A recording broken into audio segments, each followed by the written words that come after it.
I don't know how to describe it other than like a demon type of sound. But it's silhouetted, hulking, every bit of 5.5 feet wide, 13 to 14 foot tall, pitch black. The one thing that ran through my mind when I had this encounter was I don't have a big enough gun.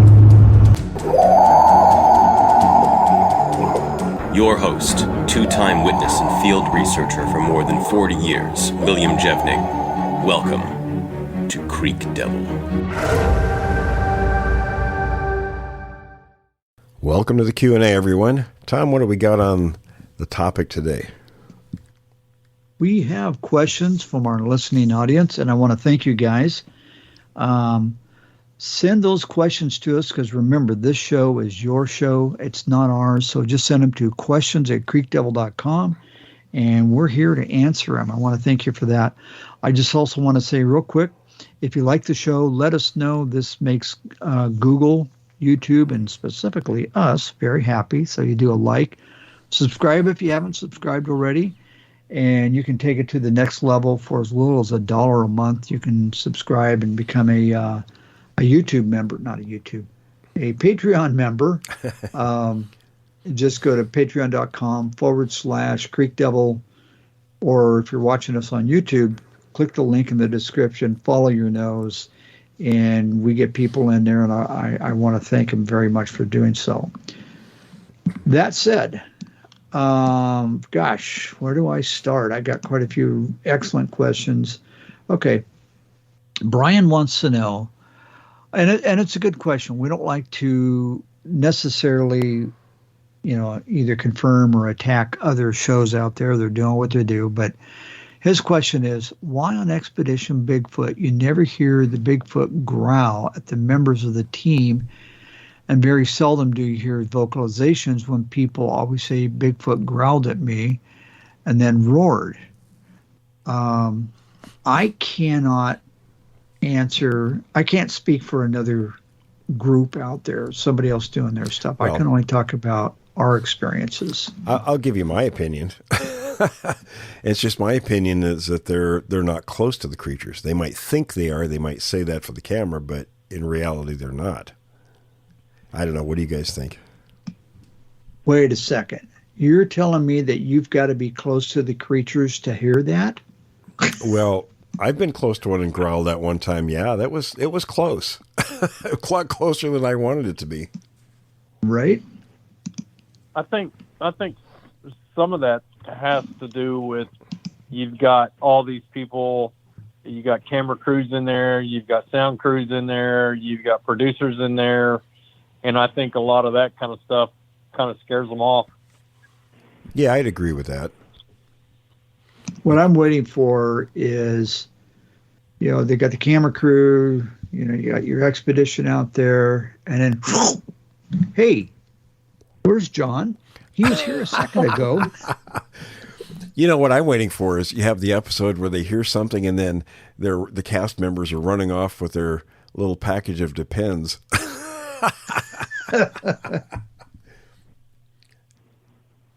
Forrest, okay. What do you think, Forrest? They're all the movie. All these TV shows are designed to make us feel like they're out there by themselves, but the people have to remember there's obviously somebody there.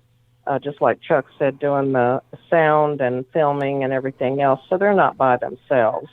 And it wouldn't be a smart idea to be out there by themselves anyway. So, but we really shouldn't be. It's not our place to belittle the shows, even though we have. And it's kind of comical sometimes anyway. Well, I've wondered that with... Makes for good TV entertainment anyway. That's about what I have to say about it. Right. I think they're there to create entertainment, and the purpose of the entertainment is to sell advertising. And again, I don't begrudge people for doing that. I can't hold that against them. I just, very I true. Don't know that, yeah, I don't call it solid research. We'll leave it at that. All right. Next guy, Danny wants to know, okay, Will says no other tracks were found at Bluff Creek, but when questioned by Scott, Bob Gimlin said there were smaller juvenile tracks as well possibly given some credence to the broken wing theory. I'm not sure what that is. Someone, a researcher, had asked Scott to ask Bob while Scott was at the same convention as Bob.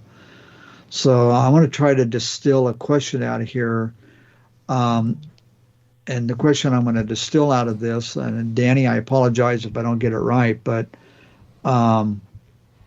Will, do you think there were other tracks found at Bluff Creek, and were any of those juvenile tracks?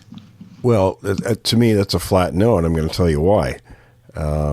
There was a lot of scrutiny at that site in the aftermath of that, and any one of the people who were there would have said something. One of them would have said something, whether it was Al Hodgson, whether it was, and I can't think of his name offhand. He was a young Forest Service official there at the time who went there. In fact, there's a picture of, and people I've seen it, commonly said where this foot, one of the Patterson tracks in the sand there has kind of a big ridge in the forefoot, and people will say, oh, that's the mid-tarsal break. That's not the mid-tarsal break. Renee DeHinden told me that was actually a tree branch that the creature walked on, and its foot formed over that in the sand. It was when they pulled the print out after it was cast, and I have a copy of that cast, they showed clearly that, said clearly that there was a branch in the soil. But anyway, so there was that guy. There was, of course, Bob Titmus went there 10 days later and followed the line of tracks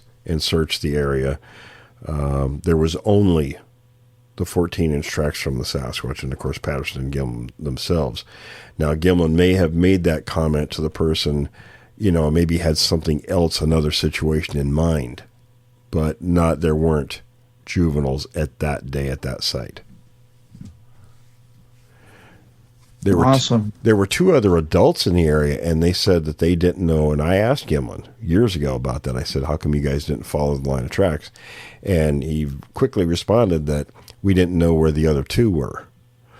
And the Patterson Sasquatch was the smallest of the three sets of tracks. So where the other two adults were, nobody knows. But again, nobody found tracks of any others except that individual on the film.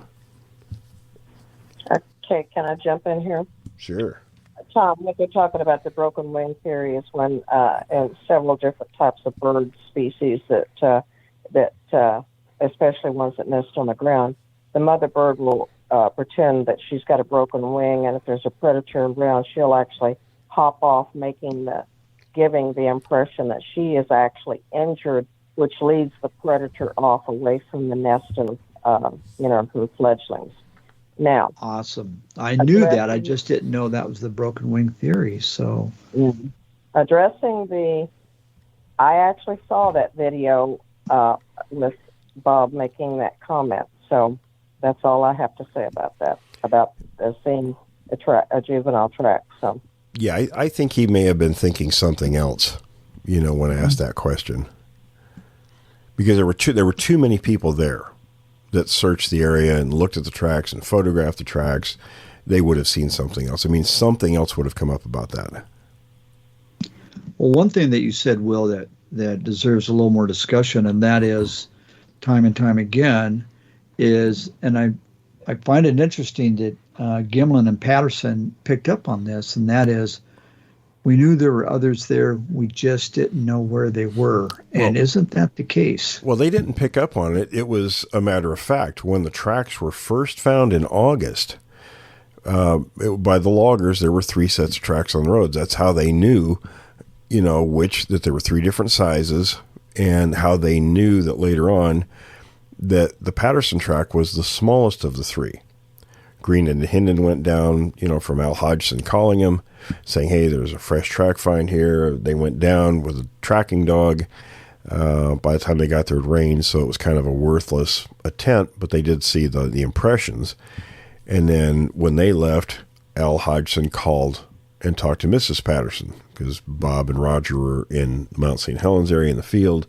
When they came back, she told them. They threw their stuff together and raced down there, spent 3 weeks there. So from August, it was well known that there were 3 creatures in the area currently. And so Patterson would have known that. Al Hodgson told him that there were 3 sets of tracks there. Yeah, interesting. Next question. This is from Jeremy, and Jeremy's born and raised in Australia. Jeremy, I apologize. It's kind of a lengthy email that we got from you, and those are excellent. I'm going to try to distill the question out of there and some of the other information, but he was born and raised in Australia. And in the last year, he said he's been researching and investigating an area in one of their national parks where 2 yowies were spotted in 2020. Now, since he's been doing this investigation, he's heard what he believes to be a family of a group of 4 creatures stomping around the creek. Sounds familiar. They're stomping towards him, hearing multiple knocks and mouth pops. He goes, I have one of these creatures on video. So, Jeremy, we absolutely want to hear from you. We want to see that video. He says, I've uploaded it to my YouTube channel, and the channel is Agaloo de Yowie, and Agaloo, the letter D, Yowie, R and I isn't A and D, it's just the ampersand. He says he's been out many times and he's done a lot alone, which we don't recommend, but if you got the guts to do it, okay. He goes, I've seen man-sized black hairy animals being fireman pole sized down. Oh, okay, okay, sounds like there's firemen, like they're sliding down a tree or something. Okay. Its weight is what caught his attention. So as I approached, I didn't find anything to say as to what it was. I turned to walk away, and the bushes only 8 meters in front of me were shaking as if to warn or scare me away. I turned and didn't see anything. This wasn't a noise, something running away, but shaking the bushes back and forth. Again, I filmed this encounter. So I would love to get your opinion on these encounters as well as my other evidence I've found being large footprints. So what I'm going to do is ask Will, I'm going to start off with the last first. Have you ever heard of bushes being violently shook? I'll give you 2 examples. One that was told to me, the other one I saw myself. Remember we talked about the former Hells Angels guy, Buddy Fight, and he talked about him and his partner in around, I think it must have been around 1962 or so. They rode to the Port Orford area, which is in southwestern Oregon.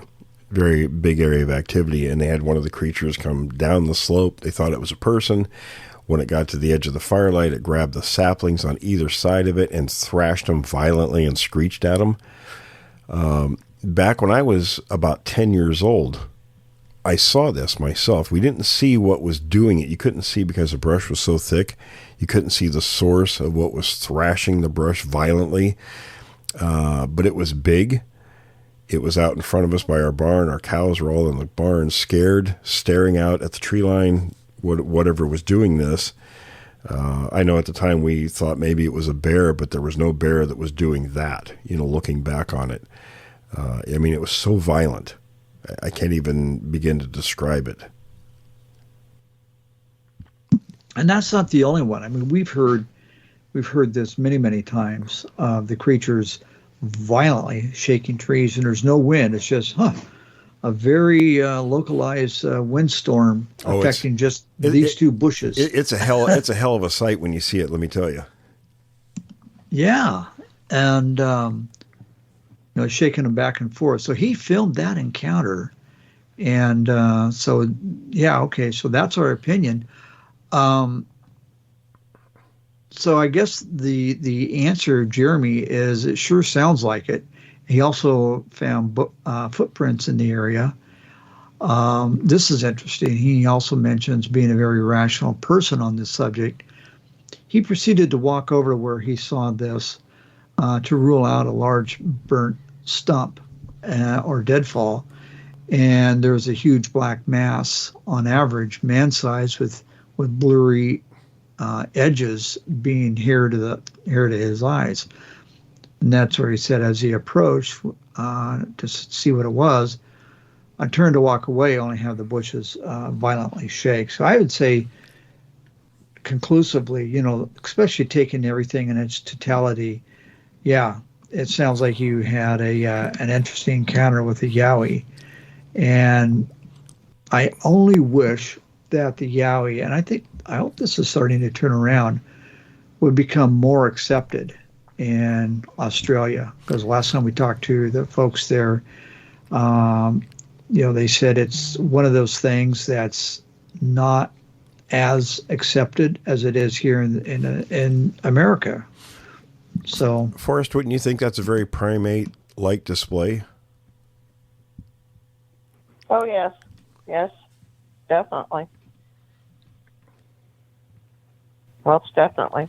I know what we saw when I was a kid it was like something had these bushes on either side of it. It was throwing these little bushes and trees, clear down to the ground, back and forth. It was that violent. It wasn't anything like any heavy wind. There was something that had a hold of this stuff and was just slamming it back and forth. Well, chimpanzees like to do that quite a bit, and they will rip small trees and bushes up out of the ground and run around beating them on other trees and beating other chimpanzees. And and we saw that in Yakult. And I couldn't figure it out at the time because I wasn't that familiar with chimp behavior. But one of the mornings I got up and my pattern was to go down through the area where the creatures, we'd hear them at night, come down off the ridge and then go down into the lower valleys. And one of those mornings, there were all these little. The trees were probably 4 or 5 feet tall saplings, both Doug fir and alders, and they'd been just yanked out of the ground. Dozens of them along this trail. And it only happened the one night, but we couldn't figure out what in the world they were doing. I didn't even look to see if they had been beaten on anything. Unless they were smacking each other around, I don't know. Well, and this reminds me, 3 years ago now, it's been a while, Joe and I, he's a veteran here in Oregon, went up to the area that you and I have been to since. And he's extremely observant, very observant. He's not just a hunter, but he's he's very keenly, has good situational awareness in the woods. We're walking along, and he looks down on the ground, and here are a dozen, I don't know, maybe more, trees, little saplings, Doug fir saplings that have been pulled up out of the ground. We're under the canopy of a bunch of trees for reasons known only to whatever did it. And these things were anywhere from a foot to 18 inches tall, but they were pulled up by the roots. Now, you have a Doug fir sapling that's 6 inches tall. Good luck pulling it up by the roots without breaking it. And that's the little ones. Yeah, you pull the ones that are 4 or 5 feet tall out. Good luck doing that. It's just not going to happen. It cannot. It cannot happen. People don't and know they're how, all over the place. Yeah, people don't know how well rooted those trees are. Oh yeah, it's absolutely incredible. So, again, why are they doing it? Forrest, were they just picking them up so they could thrash the heck out of the Bigfoot next to them, or what? I guess the kids got out of control. So it's like, beat the kids, don't call CPS. Oh, wait a minute, it'd be DPS. Thinking back on that now to when we found those in Yakult, it just didn't occur to me, but there were 2 juvies there, one that had a 12-inch foot, the other one had a 9-inch foot. And then the story is like, remember Tom, the guy that we had on from here in Northern California, who watched the 2 juvies and the other one smacked the other one in the head with a stick? That is an all-time favorite story. Oh, listen, guys, I make light of that, but I just watched a video last night of a male silverback gorilla, and he was sitting there just minding his own business, and Junior came up and popped dead in the back. I think I saw and then that. And then I think I might have sent this to Tom last night. But anyway, Yeah, you did.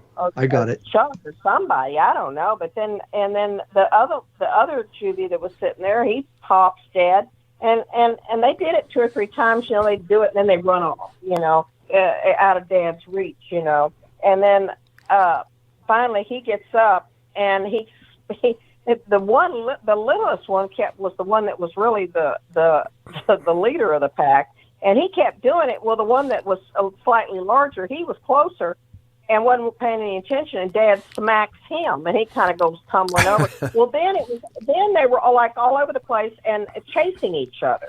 And so I can imagine if there had been any bushes around, Dad might have grabbed some and just started smacking the kids, you know? It's like, well, you know, that makes me think about what was going on in Yakult, because I have pictures of the grassy pastures where, you know, I mean, we would just stay back out of their area at night. We'd hear them. And sometimes it sounded like a group of horses running. I mean, they weren't shy about the stuff they were doing. They were making a lot of noise. They were vocalizing and they were running and they were doing all this stuff. And then in the daytime, in the morning, we'd go down and we'd find the evidence. And it makes me wonder if maybe they weren't yanking those little trees up, beating on each other with them, you know, as part of playing or whatever. And then we'd find them where they'd roll around in this grass, making these big flattened areas out there. So that puts some new light on it. You know, chimpanzees, gorillas, they all do it. They're just like, I mean, their kids are just like our kids. They get out there and roughhouse and they play, and they roll around doing somersaults with each other and biting on each other and beating on each other. It's the kind of evidence we found. It would support that. Well, you know, I've actually experienced that down on the Red River between Oklahoma and Texas of that kind of stuff going on. It's very interesting. You know, that's for sure. I was youngest of 4 brothers, and I experienced that firsthand on more than one occasion with the brother next above me. I remember one time theoretically, hypothetically, somebody may have picked up a garden hose and whacked him on the side of the head and knocked his glasses off and then took off running. You wouldn't have done that to Dave, would you? No, it wouldn't be Dave. No, the other one. The other one. Hypothetically speaking. Hypothetically.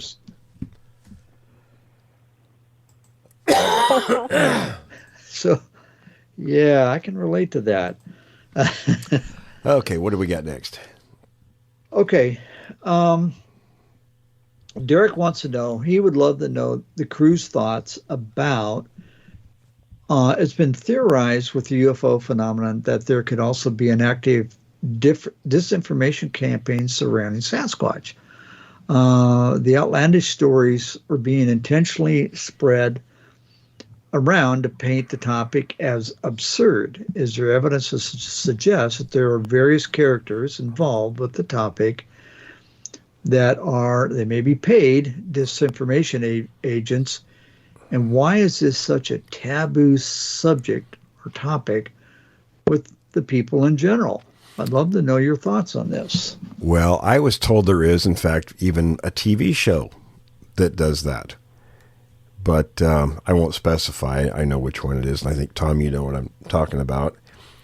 Oh, yeah. The reasoning, I don't know. I don't really want to go into the reasoning yet.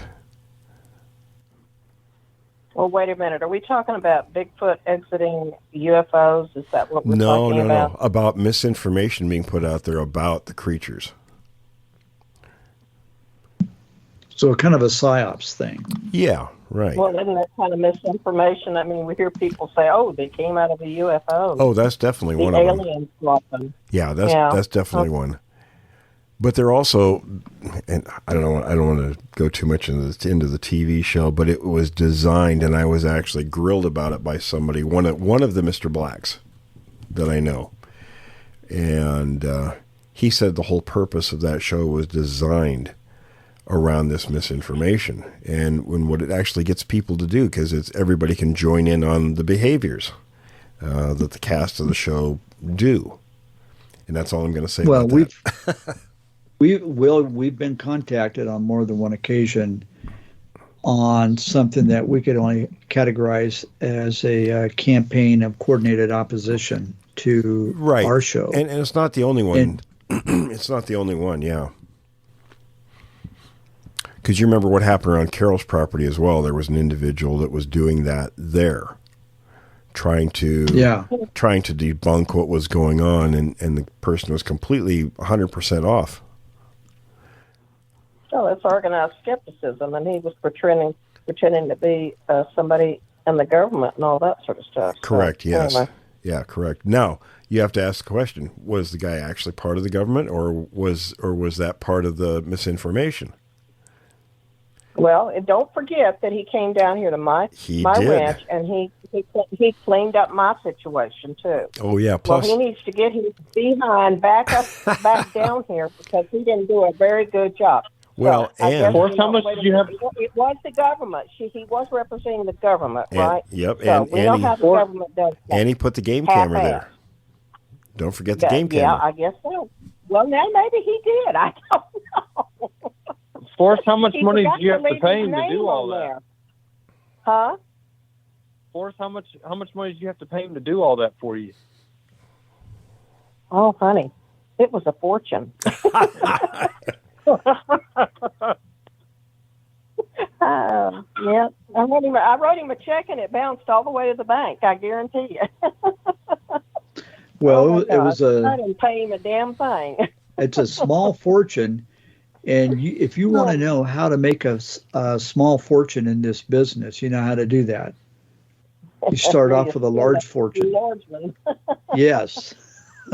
Pretty soon you'll have a small one. Yeah, it's kind of like the horse business. Well, Tom, start off with money, and how do you lose it? Tom, we got time for one more question. Okay. So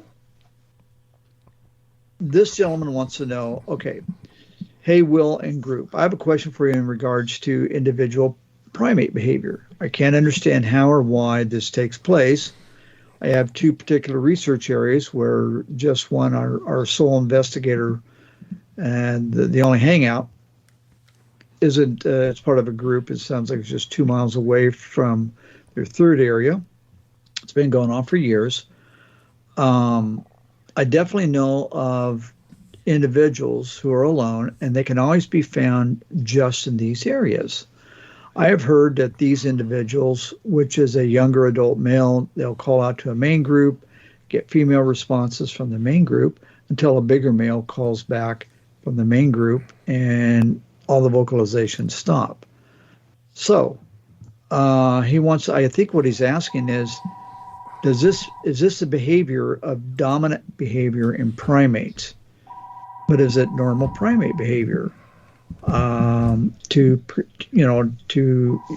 ban individuals permanently? So I'm going to throw this one first to Forrest. Well, I think we've kind of gone over this before, but yes, if you get a dethroned alpha male, he will usually, sometimes they go off completely by themselves. But, let's face it, all apes, monkeys, humans too, all primates are social creatures, so they like to be around their own kind. So most generally what happens is the dethroned alpha will just kind of hang out on the outskirts. And sometimes they get lucky because some of the females that may have been with him before, they may like him better than they like the new guy. And you'll see them sneak off sometimes, with him. And they've even been known to let him breed them. So it happens all the time. And the juveniles, once they get to a breeding age, the male's going to run them off. And they will make their own little bachelor bands and usually stay together that way until sometimes one of them gets big and brave and he's got his, guys that are going to back him up and he's going to take over the group. And then, whoever is the big guy in that one, they can take over a group and then he's got his little subordinates there, his B-males that will, back him up. So it's very common behavior. That's what I thought. Yeah, it sounded very familiar. All right. Well, are we out of time, Will? We are out of time. I want to thank everybody for the questions and, for stopping by. Absolutely. And again, I just want to say one more time, if you've made it this far in the show, and if you have a question, shoot it to questions@creekdevil.com. We want to hear from you. This is your show, so we love to hear from our audience. Thank you. Thanks, everyone. And, join us again next week.